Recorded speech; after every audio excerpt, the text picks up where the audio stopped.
Ќе почнеме денес со темата од почеток. Мислам, вообичаено дали се почнува од почеток, меѓутоа мислам на почеток, од Библијата. Отвараме Битие, 1 глава, 1 стих. Битие 1.1, или почетокот, да.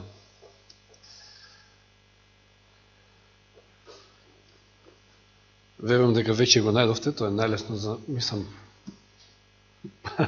за наоѓање. Битие 1 до 3 ки читаме. Во почетокот Бог ги создаде небото и земјата. Земјата беше пуста и празна, темнината се простираше над бездната и Божиот дух се движеше над водите. И Бог рече: нека биде светлина, и битна светлина. Че во овие први 3 стиха од Библијата ја имаме суштината на универзумот, суштината на целото постоење, суштината на животот, ако сакате. Што можеме да забележиме? Без подлабоко да навлегуваме теолошки овде, без оглед, без да го познаваме дури еврејскиот, иако знаеме нели дека на местото на Бог стои оној збор Елохим, што е во множина. Па го имаме и Божиот дух спомнат овде. Можеме лесно да приметиме дека е присуство Божеството, присутно Божеството при создавањето. И овде, во овие 3 стиха, во самиот почеток на Библијата се гледа дека суштината на целиот живот и нашето битисување е заедништвото. Тоа го гледаме, значи овде, Таткото, Синот, Духот заедно создаваат. Заедно соработуваат во една иста цел, во една иста работа. Создавањето на човештвото, воопшто на планетата Земја, нели? И навистина тие се дефиниција за единство, тие се дефиниција за несебичност. Дефиниција за вистинско пријателство, за заедништво, единство. Тие се едно. Тоа е најубавиот опис на заедништвото. Едно. Да бидеш едно. И интересно е тоа што, нели, често пати тоа знаеме да го спомнеме, мислам брат Зоран го истакнува, кога читаме низ Библијата, Духот укажува на Христа постојано и вели: не го послушајте го, не го следете го, не му служете му. И така натаму. Синот пак вели: не дојдов сам на себе да си служам, не дојдов сам себе да се прославам. Знаете, Исус дозволил да биде воден од тој дух во пустината на искушенијата, каде што се брани со пишано е, и со тоа дека треба да го слуша Бога и да ја твори неговата воља, што доаѓа посебно до израз во Гециманија, при таа негова агонија, која ќе каже: не моја, туку твоја воља да биде, Господи. А пак таткото ќе каже на 2 пати: ова е мојот возлюбен син, во кого ми е милината, слушајте го него. Не мене, слушајте го него. Дали го забележуваме односот, значи, на трите лица на Божеството? Секој секого издигнува, секој на секого му дава почест. Нешто што го одликува тоа вистинско заедништво. И таа целата прва глава знаеме дека е создавање во 6 дена, буквално 6 дена, и кога доаѓа 6-тиот ден, во 26 и 27 стих читаме од истата глава, значи, и Бог рече да направиме, еве таа множина, да направиме човек во нашиот лик, според нашата сличност, и нека владеат над морските риби, над небесните птици, над добитокот, над сета земја, над сите лазачи што ползат по земјата. Бог го создаде човекот во својот лик. Тој го создаде во Божиот лик, ги создаде машко и женско. Заедница. Тоа е Божиот лик. Или како што веќе ја опишевме таа заедница небесна. Тоа е Божиот лик.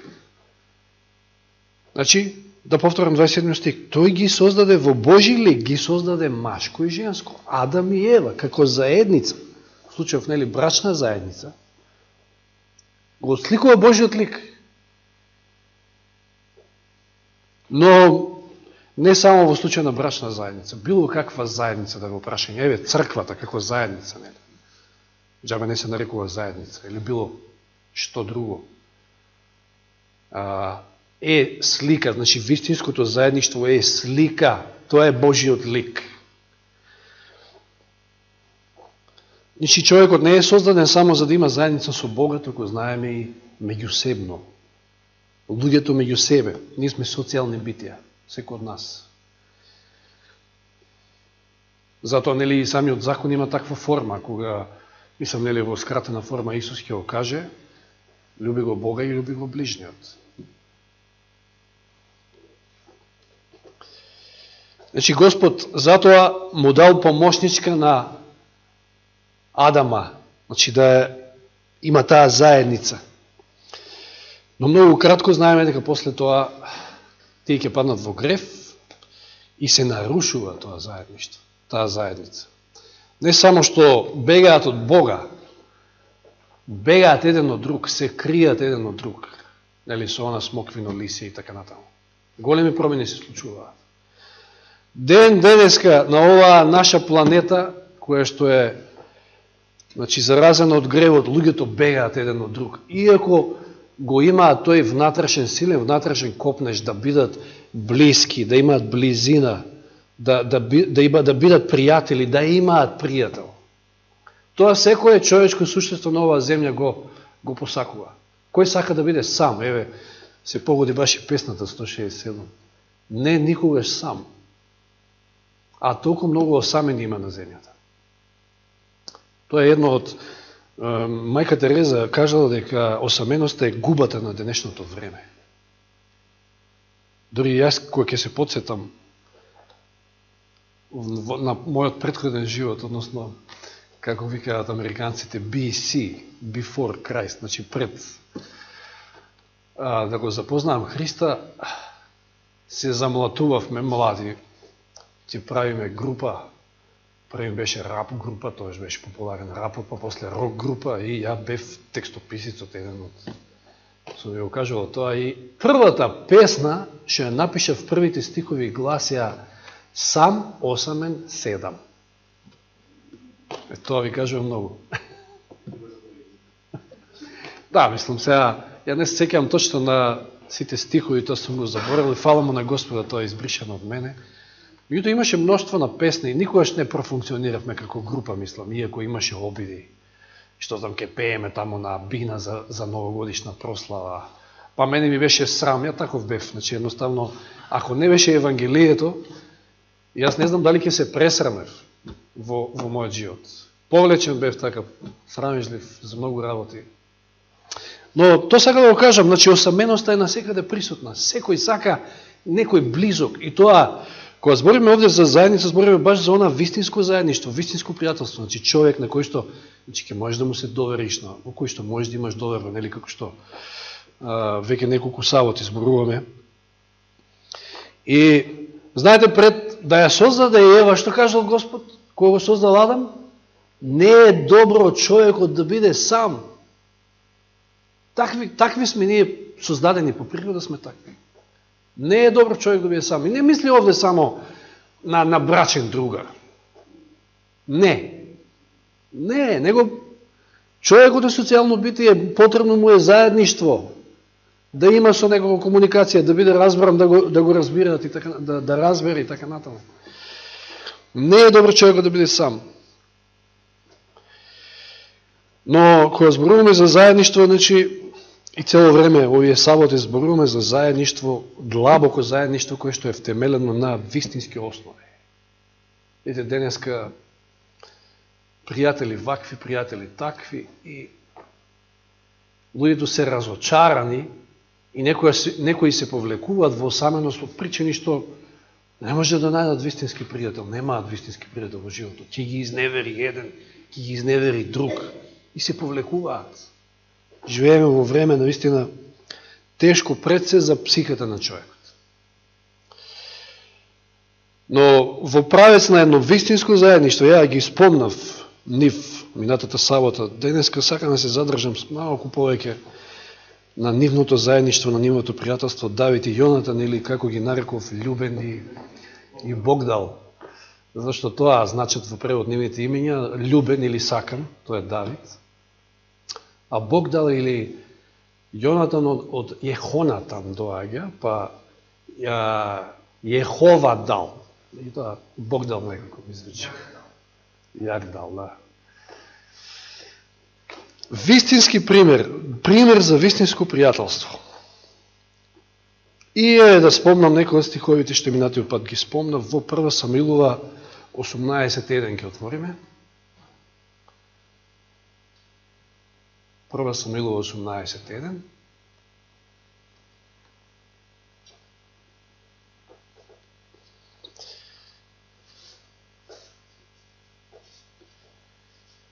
Кога Давид го заврши разговорот со Саула, ова е после онаа фамозна 17 глава, кај што Давид ќе извојува огромна победа против Голијат.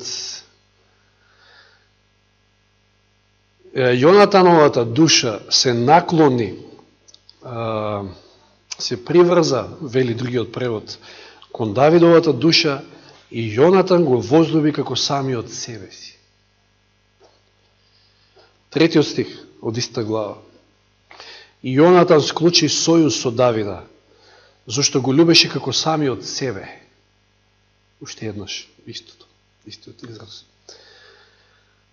Потоа во 20 глава, 17 стих, и тој го читавме. Тогаш, значи, 1 Самуилова 20:17. Тогаш Јонатан му се заклона уште еднаш на Давида во својата љубов, зашто го љубеше со сета љубов на својата душа.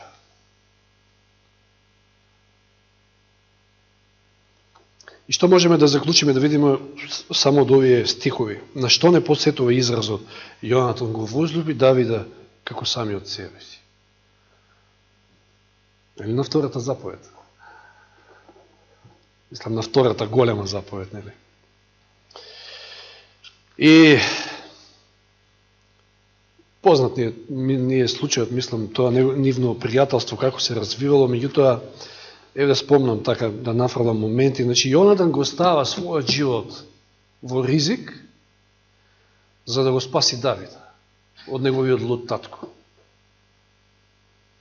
Знаете дека во еден момент Саул ќе замавне со копје кон Јонатан заради Давид.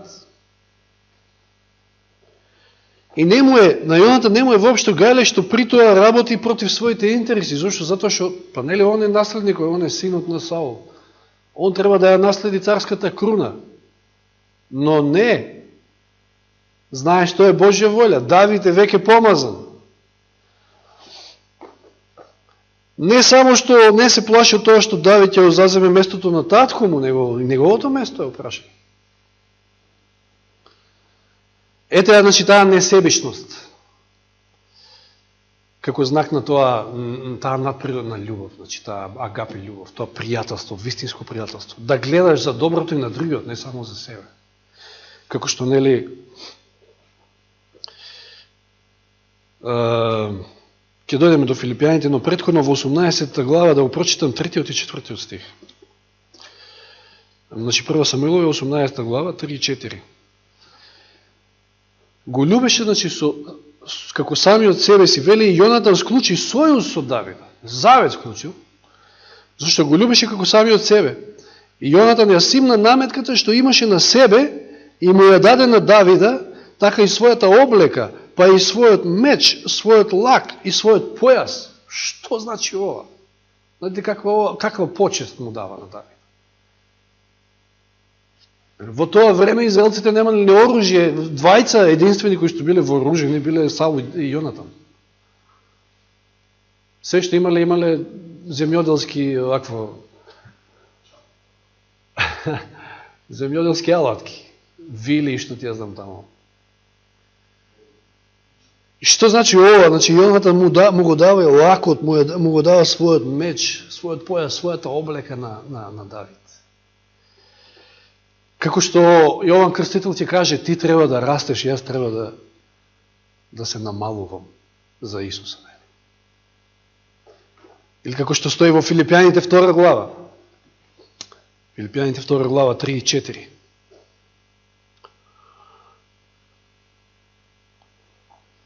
Многу е зборови, не правете ништо од надпреварување или од суетно честолюбие, туку во понизност. Значи, суетно честолюбие, кај Јонатан тоа го нема. Честолюбието го нема. Затоа што знае дека е суетно. Тој ја има она вистинска љубов. Вистинско пријателство. Вистински се приврзал. Вели, туку во понизност сметајте се еден друг за поголем од себе си. Исто како што функционира таа заедница на небото. Не гледајте секој само на своето, туку секој нека гледа и на оно што се однесува за другите. Несебичност. Како што Божјата љубов е несебична. И сега да отвориме од 23 глава од 1 Самуилова, да ја видиме таа несебичност, таа лишеност од честолюбие кај Јонатан, значи воопшто не размислува за себе. Која сушта разлика, значи во однос на еден куп луѓе, значи може би и ние да се најдеме во таа група. Да бидам прв, да бидам нај, да бидам на прва позиција, да бидам главен, да бидам некои се тепаат за старешини, да бидат во цркви, за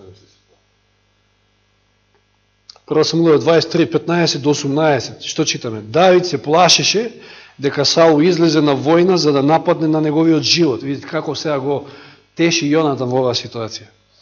Затоа Давид остана во пустината Зив во гората. Тогаш Сауловиот син Јонатан тргна на пат и дојде кај Давида во дубравата и го охрабри во Божие име. Што му вели, што му кажа во 17 стих? Му рече: не бои се, зашто нема да те стигне раката на мојот татко Саул. Ти ќе царуваш над Израел, а јас ќе бидам втор до тебе. И мојот татко Саул го знае тоа добро.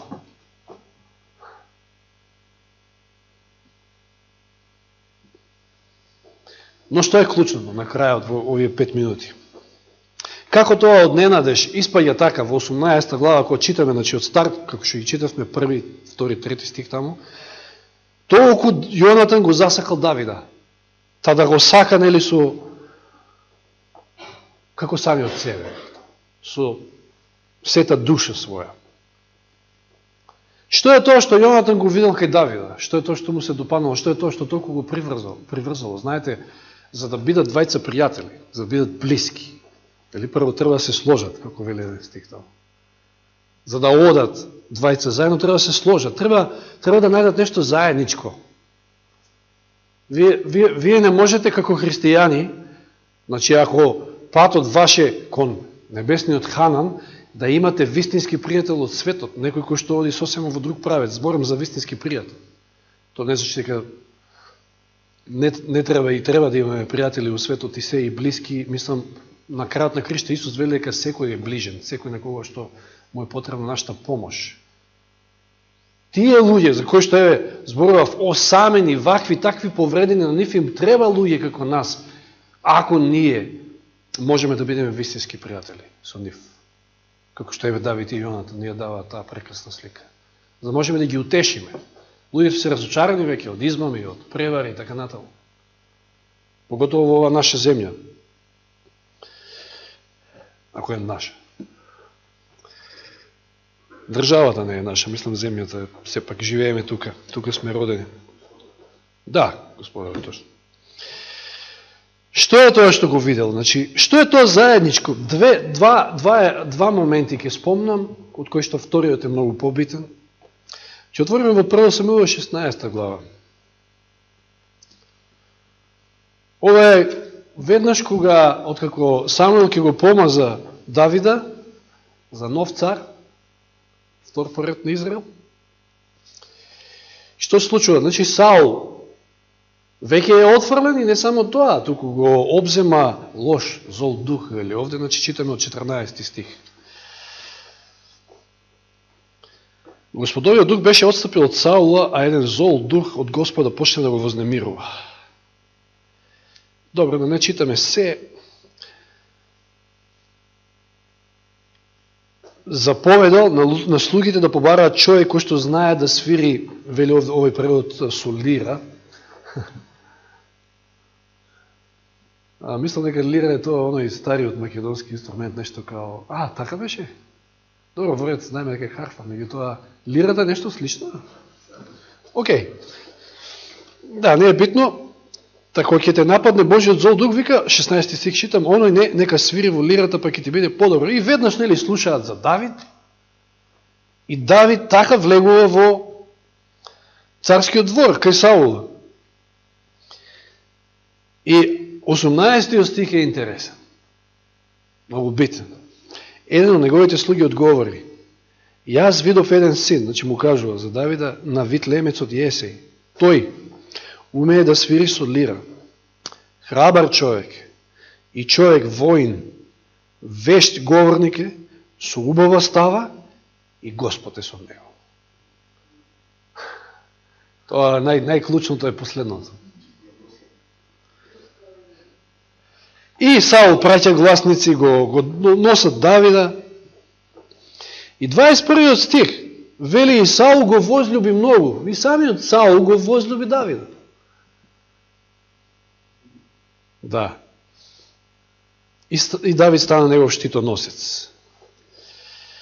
И нели затоа побарал да остане кај него во служба, затоа што вели ја придоби мојата наклонетост, 22 стих. И кој ќе го нападнеше злиот дух Саула, Давид ќе му засвиреше и духот го напушташе. И ова е веројатно момент за Јонатан, но после тоа, дека навистина е храбар, дека навистина е воин, се потврдило во 17 глава. Значи, кога Давид ќе го совлада Голијата, од кого цела војска се тресела. Немало кој да одговори на предизвикот, на големиот Голијат. И како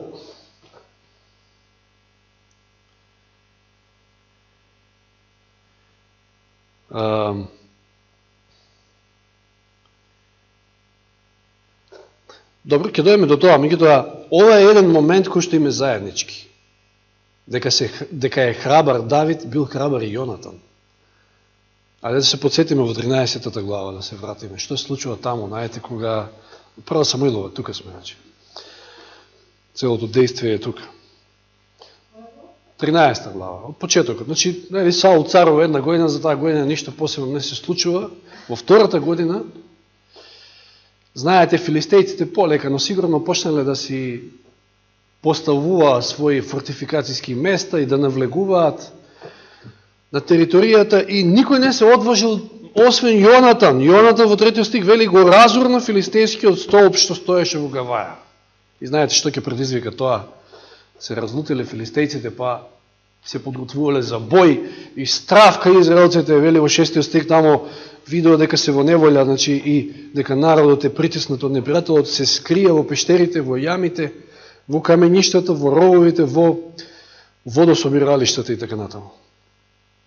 И Јонатан сам со својот оруженосец оди, знаете, во кампот таму кај стражата на филистејците и како што стои тука податокот, 20 души доволно е што убил, паѓале, вика, еден по друг пред него, што вели текстот, и се направил таков смут таму, да филистејците удрили еден на друг и Господ му дал победа, но знаете, претходно побарал знак. Храброста на Јонатан. Кога никој немало да се одважи да направи нешто, некој потек против непријателот. Но она што е клучното и што го имаат како заедничко е тоа што и Јонатан и Давид го имале Господ, односно Господ бил со нив. Како Јонатан тргнал во тој поход? Сам со својот оруженосец. Реков, нели, само Саул и Јонатан имале оружје воопшто некој. И побарал знак. Што вели таму? Само да дојдем до стихот.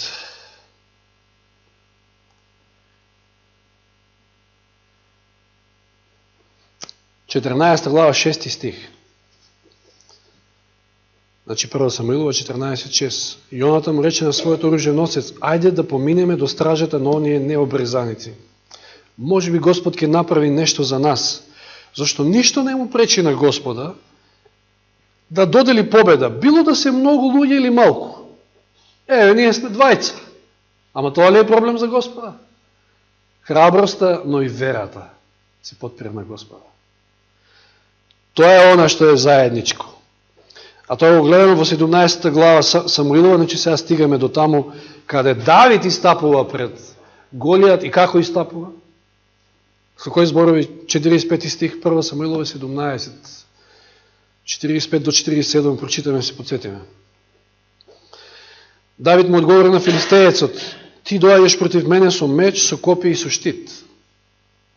А јас одам против тебе во името на Господа на силите, Бога на Израелевите чети, кои ти ги предизвика. Денес Господ ќе те предаде во мојата рака. Јас ќе те убијам, ќе ја симнам твојата глава и уште денес ќе им го дадам твоето мртво тело и телата на филистејската војска, на небесните птици и на земните зверови. Сета земја ќе знае дека има Бог во Израел. И сиот овој собир ќе знае дека Господ не дава победа со меч ни со копје, што Господ е господар на битката и тој ве предава во наши раци. Ја гледаме ли сличноста меѓу Јонатан и Давид? Тоа се заедничките моменти што ги красат и кои што Јонатан го согледал кај Давида. Затоа толку многу, како вели тамо, значи, се приврза кон неговата душа. Виде некој кој што е од Господа. Виде некој со кого Господ е. И знаете, не можете вие да бидете вистински пријател, можете да најдете токму во таква некоја личност, кој што е со Господа, кој што има цврста вера. Тој, таквиот, ќе може и да ве охрабри, како што Јонатан Давида. Тој, таквиот, ќе може и да ве разбере, да ви се довери и така натаму. Чи да, тоа може да биде верник, нали, од црквата, ама не сите верници имаат ваков однос со Господа. Имаме ли ние храброст? Од кај им била храброста на Јонатан и на Давид? Па да, од Светиот Дух. Значи, Господ бил со нив. Од таму е храброст. Ние некоја сме толку, мислам, знаат да не уплашат такви ситници во животот. Да испопаѓаме баш од ситници. Верата. Таков пријател ни треба. Значи, ако двајцата се со Господа, значи двајца пријатели, збориме за двајца пријатели, ако двајцата се со Господа и Господ е со нив, нормално, и двајцата ја творат неговата волја, тоа им е целта, тогаш го имаме она вистинско заедништво, вистинско пријателство. Како што гледаме кај Јонатан и Давид. Јас се надевам дека имаме некој таков пријател ние во нашиот живот. Може да е тоа и нашата сопруга, а не мора да биде, но, знаете, како прво сопругата треба да ви биде пријателка. За да ја имате онаа заедница како што треба. Да е тоа налик на Божиот лик, мислам да го представува тоа семејство Божиот лик, исто така и црквата и така натаму реков за секоја, било која заедница. Но и да немаме, пак ќе повторам, минатиот пат тоа го кажав, и да немаме таков пријател, го имаме во Исуса Христа. На него можете се да му доверите.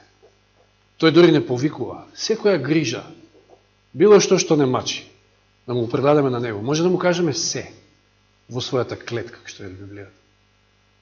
И да се надеваме, да имаме вера, тој никош нема да ни изневери. Меќе Господ ни даде пријател. Сепак, многу е битно, сепак е многу битно и многу е покорисно да имаме вистински пријател на оваа земја, меѓу луѓето. Но пред се, да го имаме него како вистински пријател. Нека му е слава. Нему. Амин.